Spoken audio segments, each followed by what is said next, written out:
The Galactic Concordance had been classifying planets for approximately 12,000 standard cycles.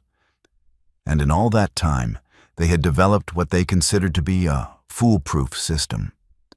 Class 1 worlds were garden paradises, where the most dangerous predator might give you a stern look before hopping away. Class 5 worlds were moderately challenging, featuring weather patterns that occasionally required you to wear a jacket. Class 10 worlds were the kind of places where evolution had apparently woken up one morning and chosen violence as its entire personality.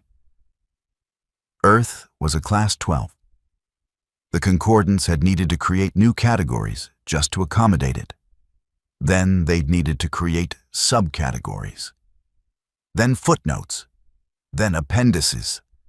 Then a separate database with multiple trigger warnings and a mandatory psychological evaluation before access was granted. The planet was a nightmare wrapped in a catastrophe, sprinkled with extinction events, and served on a bed of things that should not exist but did anyway. Apparently just to prove the universe had a terrible sense of humor. But here's the thing about classification systems. They only work if people actually read them. The crew of the Varandian Claw had not read them. Captain Jexus stood at exactly 2.5 meters tall, which was considered average for a Kelzorian. His species had evolved on a moon with 0.6 standard gravity, breathed an atmosphere that was mostly noble gases, and had never encountered a predator larger than what humans would generously call a medium-sized cricket. This had given the Kelzorians a supremely unearned sense of confidence about their place in the universe. They'd developed faster-than-light travel before they'd invented the deadbolt, which should tell you everything you need to know about their threat assessment capabilities. His second-in-command, a Vryn named Thesic, was busy reviewing their latest contract on a datapad that looked comically small in his four-fingered hands.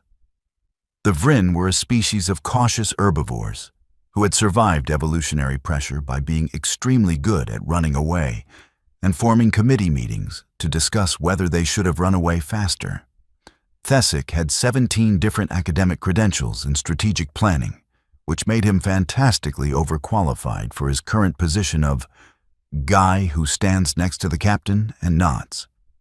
The target is confirmed in the diplomatic quarter of Station Helix 9, Thesic announced, his voice carrying that particular tone of someone who has checked something 3 times and is quite proud of themselves for being thorough. A human, female, mid-30s by their reckoning. Name, Kira Valdez. Position, junior trade negotiator for the Terran Colonial Administration. Junior. Jexus's mandibles clicked in what passed for a smirk among his people. They're sending us after middle management? The client was very specific. Thesic continued, scrolling through the contract details. They want leverage in the upcoming trade negotiations. Apparently, this particular human has been quite effective at closing deals that favor Terra. The ransom demand is modest, the extraction should be simple, and the humans have demonstrated a pattern of paying quickly to retrieve their personnel. The third member of their crew, a Paxorian named Vict, made a sound like gravel being sorted by aggressive machinery. The Paxorians were silicon-based lifeforms who looked like someone had tried to build a person out of obsidian and rage, then given up halfway through, but the creation had continued anyway. Vict served as their muscle, which was appropriate because he was approximately 60% muscle, 30% mineral deposits, and 10% barely suppressed irritation at organic life forms and their squishy inefficiency. Humans, Vict rumbled, are registered as a combat species, are they not? Technically, Thesic admitted, making a gesture that was the Vryn equivalent of a dismissive hand wave. But their rating is based primarily on psychological factors and persistence rather than actual physical capability. They're Category 4 combatants at best. Individually, they're quite fragile. This was true, in the same way that saying fire is somewhat warm is true. Accurate in the narrowest technical sense, while missing the point so completely that it wraps back around to being impressive. The species brief lists them as endurance predators from a high-gravity world. Vict pressed, because despite his appearance, he was actually the smart one on this ship. 0.98 standard gravities, Thesic read off. Barely above galactic average. And yes, they're technically from a Class 12 world, but that classification is clearly an administrative error. The Concordance has been promising to review it for cycles. I mean, look at them. They require constant hydration. Their skin is permeable. They can't survive in vacuum for more than a minute or two. And they're so chemically dependent that they fall unconscious for a third of every rotation cycle. They do seem unnecessarily fragile. Zexus agreed. I once watched a human bump their lower manipulator appendage on a furniture item, and they acted as though they'd been mortally wounded for several minutes. All three of them found this hilarious. They had never experienced a stubbed toe. They did not know. They could not have known. The plan is simple, Zexus continued, pulling up a holographic display of Station Helix 9. We dock under the guise of merchant traders. Thesic creates a distraction in the main commerce sector. Vict and I intercept the target during her routine transit from her quarters to the diplomatic offices. We secure her in the cargo hold, make the jump to the rendezvous point, and transfer her to the client. We'll be in and out in less than 3 standard hours. What about station security? Vict asked, because he was still the smart. 1. Minimal, Thesic assured him. Helix 9 is a diplomatic station, not a military installation. Their security is designed to prevent arguments from escalating, not to repel boarding actions. And we're not staging a boarding action. We're just borrowing one small human for a few rotations. The thing about small mistakes is that they tend to have large consequences. And the crew of the Varandian Claw was currently making several small mistakes simultaneously, which was creating a cascade effect that would have been visible from space if anyone had been looking. Mistake 1. Assuming the classification system was wrong. Mistake 2. Not researching what Class 12 Deathworld actually meant. Mistake 3. Confusing fragile with vulnerable. Mistake 4. Choosing Kira Valdez as their target. Station Helix 9 rotated sedately in the Kepler terminus, serving as neutral ground for approximately 40 different species who all wanted to trade with each other, but didn't particularly trust each other. The diplomatic quarter was designed to accommodate wildly different physiologies, which meant the corridors were kept at a temperature that nobody found comfortable but everyone could tolerate. The atmosphere was a compromise that left everyone slightly oxygen-deprived, and the lighting was calibrated to a spectrum that every species described as not quite right. Kira Valdez found it pleasant, which should have been anyone's first clue that something was different about her. She was currently in her quarters, which were decorated in what the station's housing algorithm had determined was human standard aesthetic. This meant aggressively beige walls, furniture designed by someone who had seen pictures of chairs but never actually sat in one, and lighting that hummed at a frequency that suggested it was plotting something. She'd added a few personal touches. A potted plant that was thriving despite the alien atmosphere, several books in actual paper form, and a photograph of mountains that looked like something had tried to punch holes in the planet and the planet had lost. She was preparing for another day of trade negotiations, which was her polite way of saying, preparing to convince people who invented calculus before agriculture that they wanted to buy Terran exports. She was good at her job, suspiciously good. The kind of good that made other species negotiators wonder if humans had some kind of telepathic advantage they weren't disclosing. They didn't. Humans just had the evolutionary benefit of learning negotiation from a species that couldn't outrun predators, but could definitely out-argue them. When your survival strategy for 200,000 years is convince the leopard that eating you is more trouble than it's worth, you develop certain skills. Kira was reviewing her notes for the day's sessions when her personal communication device chimed. She glanced at it, noted the sender, and felt the small smile that came with recognizing a challenge. The message was from a Kelzorian merchant group requesting an urgent meeting about mutual opportunities. The phrasing was just slightly off, the timing was suspicious, and the sender's credentials checked out but felt hollow, like a fruit that looks perfect but weighs too little. Interesting, she said to her empty quarters, which was a habit she'd picked up from spending too much time in space. The plant didn't respond, but she felt it was being supportive. She ran a quick background check through the station's public records.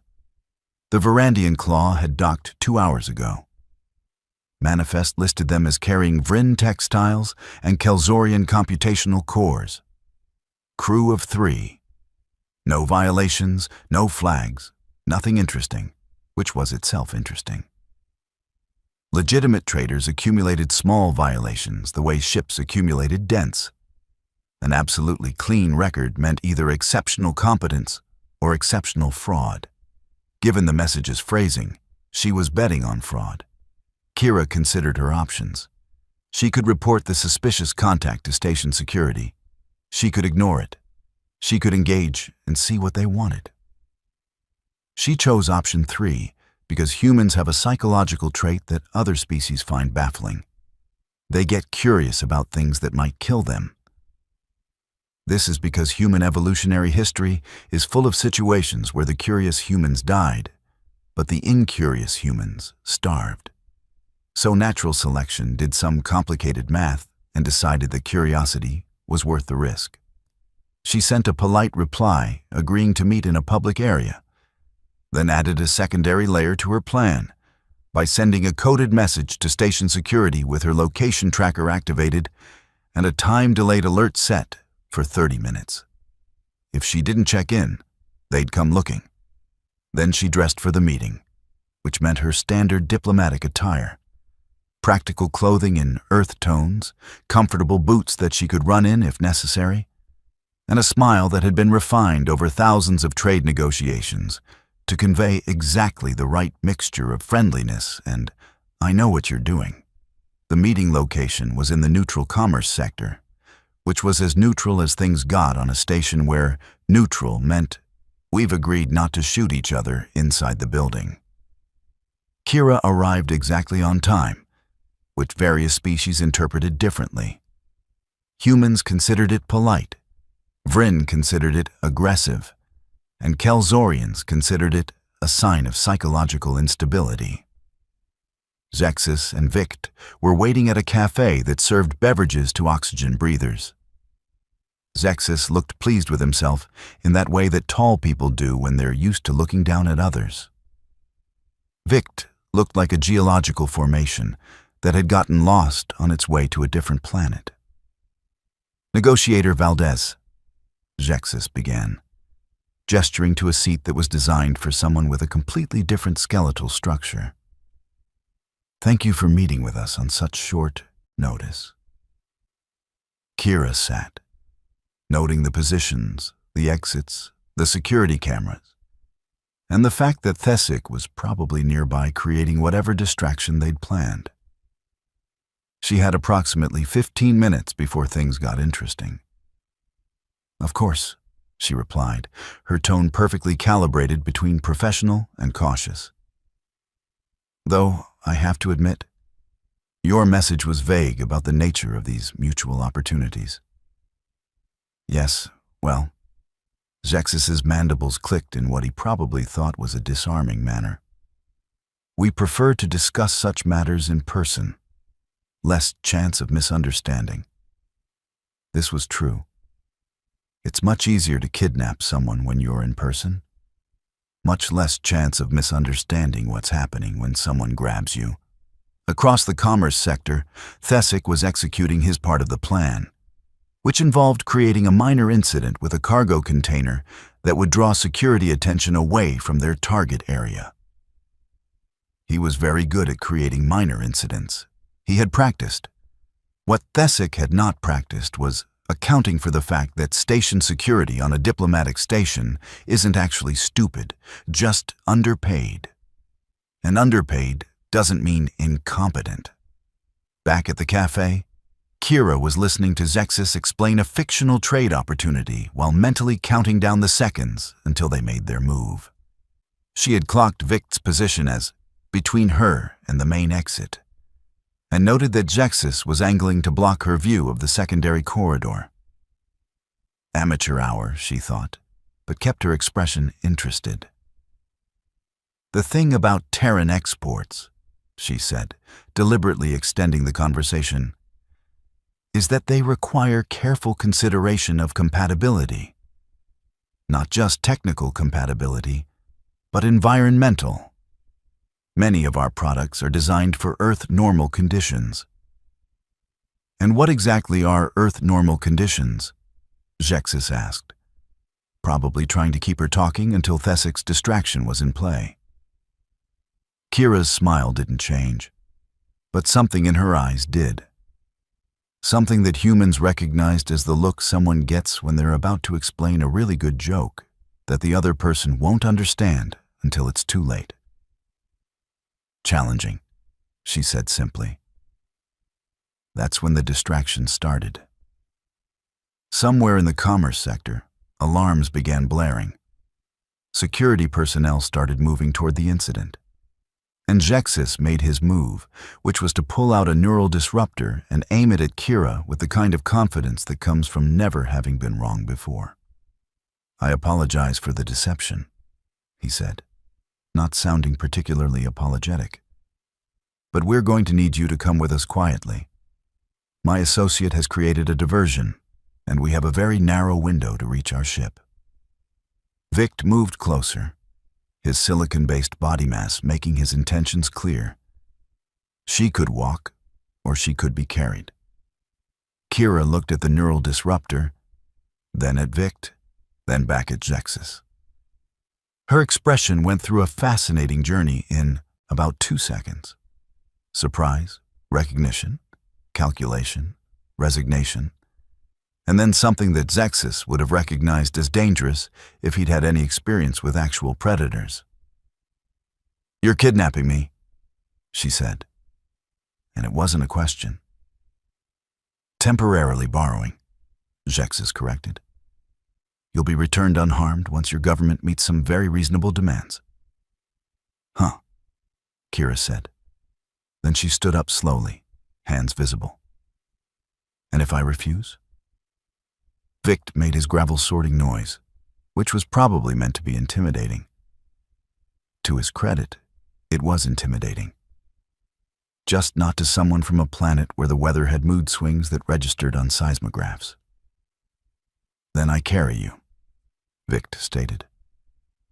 Kira considered this. Then she nodded slowly. "Okay, but I should warn you, this is a really bad idea." "Your concern is noted," Zexus said dryly, gesturing toward the secondary corridor with his weapon. "Now move." They made it to the Varandian claw with surprising ease. Thesic's distraction had worked better than expected. Security was entirely focused on the cargo incident, and their hostage was being surprisingly cooperative. By the time they had Kira secured in the cargo hold and were initiating departure protocols, Zexus was starting to feel quite pleased with himself. "See?" he said to Vict as they sealed the cargo hold door. "I told you this would be simple. Humans have a reputation, but they're all talk." She didn't even try to resist. Inside the cargo hold, Kira was examining her surroundings with the kind of attention to detail that would have worried her captors if they'd been watching. The hold was a standard model, designed to carry non-perishable goods in atmosphere-controlled conditions. Temperature, 12 degrees standard. Atmospheric pressure, 0.8 standard. Oxygen content, 16%. Gravity, 0.6 standard. All of these conditions were, from a Kelsorian perspective, perfectly normal. From a Vryn perspective, slightly uncomfortable but manageable. From a Paxorian perspective, irrelevant because silicon-based lifeforms are notoriously difficult to inconvenience. From a human perspective, these conditions were a nice spring morning at moderate altitude. Kira sat on a cargo container and waited. She'd already sent her emergency signal before the kidnapping, so station security knew something was wrong. Her tracker was active, though it wouldn't help much once they made the jump to FTL. But that was fine. She didn't need rescue. She just needed her captors to realize exactly how badly they'd miscalculated. The Varandian Claw made its jump to FTL approximately 30 minutes after leaving Helix 9, heading toward a prearranged rendezvous point where they would transfer their hostage to the client. The jump went smoothly. The navigation was perfect. The systems all checked out. Then, about 2 hours into their journey, things started going wrong in that special way that things go wrong when the universe is trying to teach someone a lesson, but that someone is really bad at taking tests. "Captain." Thesek's voice came over the internal comm, carrying a note of concern that Vryn usually reserved for discussions about predator migration patterns. "We're experiencing some irregularities with the environmental systems." "Define irregularities." Zexis responded, not particularly concerned. "Ships had environmental hiccups. It was normal. The cargo hold atmosphere is fluctuating. Temperature has increased by 3 degrees. Pressure has increased by 0.2 standard. The system is compensating but struggling to maintain baseline." "Is it a mechanical failure?" "I don't think so. The system appears to be adapting. As if there's something in the cargo hold that's affecting the atmospheric balance." There was a pause while Zexis processed this. Then a longer pause while he tried to figure out what could possibly affect atmospheric balance. Then an even longer pause while a horrible suspicion began forming in his mind. "The human," he said slowly. "Is the human doing something? I'll check the cameras." They pulled up the cargo hold feed. Kira was sitting exactly where they'd left her, looking remarkably comfortable for someone who'd been kidnapped. She'd removed her jacket. She appeared to be breathing normally, though perhaps a bit deeper than before. "She's not doing anything," Thesek observed. "She's just sitting there." "Then why are the environmental systems reacting?" This was an excellent question that neither of them had the knowledge to answer. But the systems themselves were very clear about what was happening, if anyone had bothered to run a detailed diagnostic. The human was breathing. This seems obvious. All oxygen-breathing species breathe. But human breathing is special in that terrible way that everything about humans is special. They don't just exchange gases. They're walking chemical factories that produce carbon dioxide, water vapor, and trace amounts of various other compounds at rates that their ship's environmental systems were not designed to handle. A Kelsorian breathes approximately 4 liters of gas per minute. A Vryn breathes about 6. A human breathes somewhere between 8 and 12 liters per minute just at rest. And Kira was not at rest. She was slightly stressed, which had activated her sympathetic nervous system, which had increased her respiratory rate, which meant she was currently breathing about 15 liters per minute and exhaling enough carbon dioxide to confuse environmental systems that thought they were dealing with one small organic unit, not a biological carbon dioxide generator. "Increase the atmospheric processing," Zexis ordered. "Compensate for whatever she's doing." The systems tried. They really did. But here's the thing about systems designed for Kelzorians and Vryn. They're optimized for species whose environmental impact is minimal. The Varandian Claw's environmental processor was rated for a crew of 6 standard metabolizing beings. Kira Valdez's resting metabolism was approximately equivalent to 3 standard metabolizing beings. The ship's systems had not accounted for this because they had never needed to.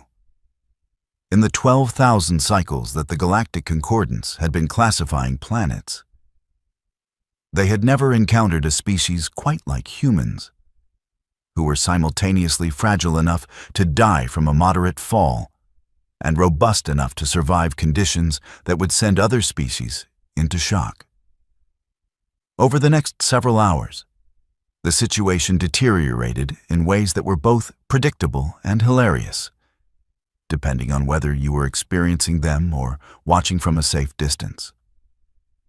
The cargo hold temperature continued rising because Kira was producing approximately 100 watts of heat just by existing. The Varandian Claw's cooling systems, designed for a crew that ran cooler than humans, struggled to compensate. The humidity increased because humans are approximately 60% water and determined to share this fact with their environment through various pores. Kira was producing about a liter of water vapor per day through respiration and perspiration. And the ship's dehumidifiers were starting to make concerning noises. The oxygen content was dropping and carbon dioxide was rising because human lungs are absurdly efficient at what they do, which is convert oxygen into things that are not oxygen. For Kira, these conditions were moderately warm and a bit stuffy. She'd removed her jacket and was considering removing her outer shirt because it was getting close to 20 degrees standard, and she preferred working in cooler conditions. For her captors, monitoring these changes from the bridge, each incremental shift was sending alarm bells through their threat assessment systems. The human is somehow manipulating the atmospheric conditions, Thesic announced, his voice taking on that quality that Vryn developed when they were contemplating running away, but weren't sure which direction was safe. That's impossible, Zexis countered. She has no tools, no technology, no access to ship systems. Then explain the readings. Zexis couldn't, so he did what captains do when they can't explain something. He decided to confront it directly. I'm going to talk to her, he announced. Is that wise? Thesic asked, which was the question someone asks when they already know the answer but are hoping someone else will make the bad decision. We need to know what she's doing. Besides, she's locked in the cargo hold. What can she possibly do? This is called foreshadowing, and Zexis was about to experience a masterclass in it. He approached the cargo hold with Vict in tow because Vict was large and intimidating and made of rocks, which seemed like appropriate backup for questioning a small human. The door unsealed with a hiss, and the atmospheric difference hit them immediately. It was hot. Not dangerously hot, but noticeably warmer than the rest of the ship, and humid. And the air tasted wrong in a way that Zexis's chemical sensors couldn't quite identify, but his hindbrain absolutely hated. Kira looked up from where she was sitting, still looking remarkably comfortable. She'd rolled up her sleeves. Her face was slightly flushed, and there was moisture on her skin that Zexis's brain cataloged as some kind of warning discharge. Yes? She asked politely. What are you doing to my ship? Zexis demanded, trying to sound authoritative while his body was screaming at him that the atmosphere was wrong and he should leave immediately. Breathing, Kira replied, as if this explained everything. Which it did, but not in any way that Zexis could comprehend. The environmental systems are malfunctioning because of you. Stop whatever you're doing. Kira's expression shifted into something that looked like concern, but felt like something else entirely. I can't stop breathing. That would be fatal. For me, I mean. You'd be fine, but I'd be dead in about 4 minutes. You're doing more than breathing. The temperature has increased by 6 degrees. Has it? Kira looked around as if noticing for the first time. Huh. Sorry about that. Humans tend to run warm. It's a metabolic thing. We're endothermic. What does that mean? It means we generate our own heat internally. Most of it comes from converting nutrients into energy. But we also have this really inefficient thermoregulation system that involves producing liquid from our skin to cool down through evaporation. It's very primitive, but it works remarkably well in hot environments. She said this as if it was normal, as if every species just casually generated their own heat and leaked liquids from their skin. Zexus felt his confidence beginning to develop cracks. You're telling me your species' body actively produces heat? About 100 watts, give or take, depending on activity level. More if I exercise, less if I sleep. It's actually pretty efficient for a biological system, though not compared to something like a fusion reactor. Vict made his gravel noise, which in this context probably meant this is concerning. And the moisture on your skin, Zexus pressed. Sweat. It's a cooling mechanism. When the environment gets too warm, we produce liquid from specialized glands, and as it evaporates, it removes heat from our body surface. Very effective in dry heat, less effective in humid conditions, which is why tropical climates feel worse than desert climates at the same temperature. She was explaining this the way someone might explain a simple machine. Matter of fact, technical. Not at all concerned that she was describing a biological system that was actively hostile to the ship's environmental controls. This is a containment vessel, Zexus said, his voice rising slightly. The systems aren't designed for this kind of thermal output. No offense, but your containment systems are pretty weak. This is barely warmer than my office back on Earth. Comfortable room temperature for humans is around 22 degrees standard. This is what, 19? 20? This is 17 degrees above baseline. Right. But baseline for who? Kelzorians run cold. I looked up your species before this meeting. You guys prefer about 12 degrees and low humidity. That's basically refrigerator temperature for humans. We'd be uncomfortable but functional. The way she said, I looked up your species, carried implications that Zexus was just beginning to understand. She'd known. Before the kidnapping, she'd researched them, which meant she'd expected something like this, which meant she'd let them take her. You knew we were going to kidnap you, he said slowly. I suspected. The message was suspicious. The timing was convenient. And you guys really need to work on your operational security. The Varandian Claw's departure was filed 3 hours before your urgent meeting request arrived. That's not how legitimate traders operate. If you knew, why didn't you report us? Kira smiled, and it was not a nice smile. It was the smile of someone who'd been playing a different game the entire time. I did. Station security has your identity, your ship signature, your declared destination, and a warrant waiting for you at every registered station within 6 sectors. But I was also curious. Curious? About what you wanted and how far you'd go? About whether this was a professional operation or amateur hour? About how long it would take you to realize your mistake? What mistake? But Zexus's voice had lost its authority. He knew. He was starting to know. You kidnapped someone from a Class 12 Deathworld and locked them in a small metal box with minimal life support. Did you actually read Earth's classification file, or just the summary? The classification is being reviewed. It's clearly an error. Kira laughed. It was not a comfortable sound in the small space. It's not an error. It's insufficient. Earth is where evolution decided to run every possible experiment in lethality simultaneously. We have weather systems that throw around more energy than most species' weapons. We have ocean currents that could power small civilizations. We have microorganisms that eat stone in atmospheric conditions that vary by 50 degrees, depending on the time of day and location.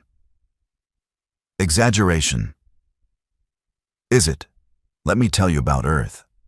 Our atmosphere is 21% oxygen, which most species consider highly flammable and reactive. We live in it. We require it. We evolved in it. Our planet's surface gravity is 0.98 standard, which means every human you meet has been doing weight training their entire life just by standing up. Our planet is 70% covered in salt water that will kill you if you drink it, and we learned to cross it in wooden boxes before we invented writing. She stood up slowly, and even though she was significantly shorter than Zexus, something about the movement made him step back. We survive temperatures from -40 to +50 degrees Celsius. We heal from injuries that would permanently disable other species. We have persistence hunting strategies where we literally chase prey until it dies of exhaustion because we can regulate our temperature and they can't.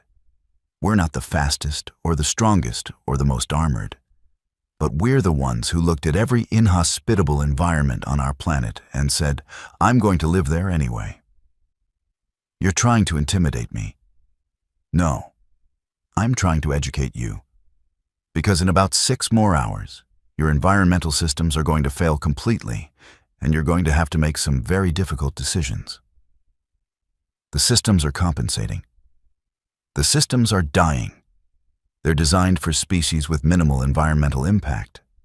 I'm passively altering the atmospheric composition of this entire cargo hold just by existing. Give it time, and I'll affect the entire ship. And here's the really fun part. These conditions are uncomfortable for me. They're lethal for you. Vict spoke for the first time, his voice carrying a tone that suggested he was the only one on the ship capable of basic threat assessment. How long can you survive in here? In current conditions? Indefinitely. I've got some water, I'm not particularly hungry yet, and the temperature is tolerable. If it gets hotter, I'll be uncomfortable but functional up to about 35 degrees standard. After that, I'll need water and shade, but I can survive. Heat exhaustion doesn't set in for humans until around 40 degrees in humid conditions. And us? Vict asked, because he was still the smart one. Kelzorians start experiencing system stress at around 22 degrees. Vryn have a slightly higher tolerance, but start struggling at 25. I'm not sure about Paxorians, because silicon-based lifeforms are weird, but I'm guessing extreme heat isn't great for your crystalline structure. You're weaponizing your biology, Zexus said, and he sounded almost impressed under the horror. I'm existing. You're the ones who built a cage that can't contain what you put in it. That's not weaponization. That's just really poor planning. The silence that followed was broken only by the sound of the ship's environmental systems working overtime, and the faint sound of Kira's breathing, which now that they were paying attention, seemed remarkably loud for something that wasn't supposed to be threatening. Zexus made a decision. We're going to adjust the environmental controls, bring the cargo hold back to baseline. That'll be uncomfortable for me. You'll survive. Will I? Kira's expression was unreadable. How cold are we talking? 10 degrees standard, normal operating temperature for this vessel. Kira considered this. 10 degrees Celsius, cold but not freezing, uncomfortable but survivable with her jacket. Fine, but I'll need my jacket back. Agreed. They left the cargo hold, and Zexus immediately ordered the environmental controls reset to baseline. The ship's systems, relieved to be working within normal parameters again, complied happily. Inside the cargo hold, Kira put her jacket back on and settled in to wait. 10 degrees wasn't pleasant, but she'd camped in worse conditions. Besides, she was curious how long it would take them to realize that the environmental problem wasn't solved, just delayed. Humans, you see, have this annoying habit of adapting. Their bodies are incredibly good at adjusting to environmental conditions through a process called thermoregulation. When it's cold, they shiver, which generates heat through rapid muscle contractions. They also vasoconstrict, reducing blood flow to extremities to preserve core temperature. Their metabolism increases slightly, burning more energy to produce more heat. All of which meant that Kira was about to become a very inefficient biological furnace in a very small metal box. 4 hours later, the environmental systems were struggling again.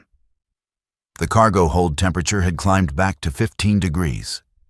Humidity was increasing, and on the bridge, Thesic was running diagnostics that made less and less sense. "She's doing it again," he announced. "Doing what?" Zexis demanded. "We dropped the temperature." And her body compensated. According to the sensors, her metabolic rate increased by approximately 20%.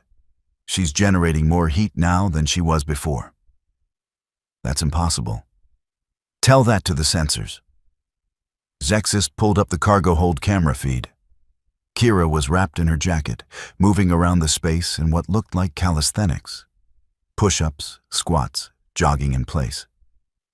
Her breath was visible in the cool air, coming out in rhythmic puffs of water vapor. "She's exercising," he said dumbly. "Why would she exercise?" "To stay warm," Vic rumbled. "Her species generates heat through muscle activity. She's compensating for the cold environment by increasing her activity level."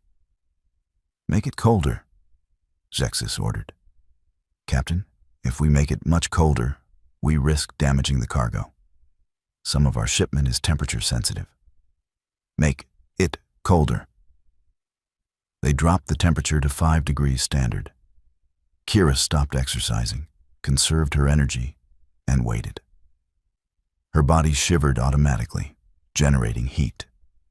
Her breathing slowed but deepened, maximizing oxygen intake. Her extremities were cold, but her core temperature remained stable. She'd gone hiking in worse conditions. 6 hours later, the ship's environmental systems had developed what the diagnostic report called catastrophic cascade failure due to impossible thermal load variance. In plain language, the systems had given up trying to figure out what was wrong and had decided to just shut down and let someone else deal with it. Temperature in the cargo hold, 8 degrees and rising slowly. Temperature in the rest of the ship, 14 degrees and rising faster. Kelzorian started experiencing cognitive impairment at 20 degrees. Vryn started experiencing respiratory distress at 23 degrees. Vict was fine because Silicon doesn't care. But even he was starting to feel uncomfortable as the ship's internal temperature crept toward 25 degrees. "We can't keep her," Zexis admitted finally, his mandibles drooping in a way that suggested exhaustion and defeat. "Her biology is incompatible with our ship's life support." "We could space her," Thesic suggested weakly, though his tone suggested he knew this was a terrible idea. "And explain to the client that we killed their hostage? Besides, there are complications." "Complications?" "I reviewed Earth's file. The actual file, not the summary. Class 12 isn't an error. Humans are classified as an extreme survivor species. They've survived extinction events, survived climate shifts, survived predation from species that should have eliminated them. Their biology is redundant to the point of absurdity. Dual kidneys, dual lungs, redundant vascular systems, regenerating organs, wound healing that borders on aggressive. Their immune system fights wars inside their body that would qualify as military conflicts on other planets. So if we try to kill her and fail, we'll have a very angry human loose on our ship. And if we succeed, we'll have Terran Colonial Administration hunting us for murder, which carries significantly worse penalties than kidnapping. What do we do? Zexus looked at the environmental readouts, at the slowly climbing temperatures, at the image of Kira Valdez sitting calmly in the cargo hold while his ship slowly became uninhabitable for his crew, and made the only logical decision. We negotiate. When Zexus entered the cargo hold for the second time, he was already sweating, and not just from the heat. Kira looked up from where she was sitting, still calm, still composed, still looking like someone who was having a much better day than he was. "Come to adjust the temperature again?" she asked. "Come to talk terms, specifically the terms of your release." I thought I was being ransomed. Plans change, circumstances evolve. I'm prepared to offer you immediate release and compensation for your inconvenience if you agree not to press charges and to provide a positive testimony about your treatment aboard this vessel. Kira's expression suggested she was enjoying this immensely. "So, you're negotiating with your hostage." "I'm recognizing a no-win scenario and taking steps to minimize damage." "Smart. Earth's file mentioned the survival statistics, didn't it?" "Yes. 98% of humans who survive the first year of life on Earth survive to at least 60 standard cycles. That's an absurd survival rate for a species from a Class 12 world. We're hard to kill. Comes from living on a planet that's been trying to kill us for our entire evolutionary history. We developed this really annoying trait where we just refuse to die even when it's convenient. I've noticed." Kira stood up, stretched, and Zexus noted that despite spending nearly 18 hours in uncomfortable conditions, she looked tired but functional. Not injured, not sick, just annoyed. "Here are my terms," she said. "You return me to Station Helix 9 immediately. You surrender to station security and cooperate fully with their investigation. You provide testimony about who hired you and why.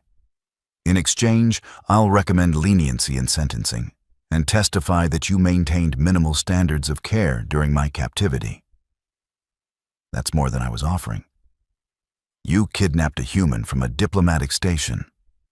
Do you know what Terran Colonial Administration does to people who kidnap their diplomats?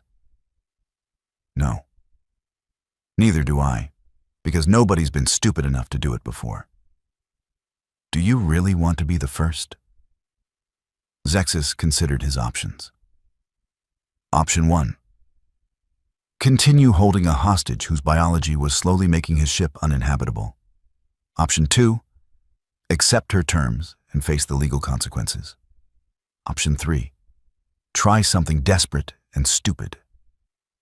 He chose option 2 because he was tired, hot, and beginning to understand why Earth was classified the way it was. Agreed. We'll return you to Helix 9. Excellent choice. One more thing. What? Fix your ship's environmental controls. They're not designed for species with high metabolic rates. If you're going to operate in human space, you need systems that can handle human biology. We're common enough now that you'll run into this problem again. Noted.